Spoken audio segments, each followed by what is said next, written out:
మాజీ సీఎం కేసీఆర్ నివాసానికి మరోసారి వెళ్లారు పోలీసులు. నందినగర్లోని కేసీఆర్ నివాసానికి వెళ్లిన పోలీసులు సిట్ విచారణ నేపథ్యంలో భద్రతా ఏర్పాట్లు పరిశీలించారు. నందినగర్లోనే కేసీఆర్ను విచారిస్తే భద్రతా ఏర్పాట్లపై సమీక్షిస్తున్నారు పోలీసులు.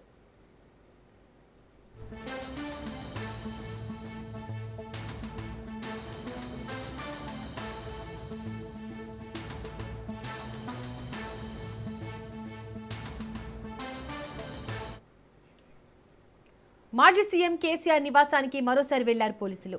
నందినగర్లోని కేసీఆర్ నివాసానికి వెళ్లిన పోలీసులు సిట్ విచారణ నేపథ్యంలో భద్రతా ఏర్పాట్లను పరిశీలించారు. నందినగర్లోనే కేసీఆర్ను విచారిస్తే భద్రతా ఏర్పాట్లపై సమీక్షిస్తున్నారు పోలీసులు.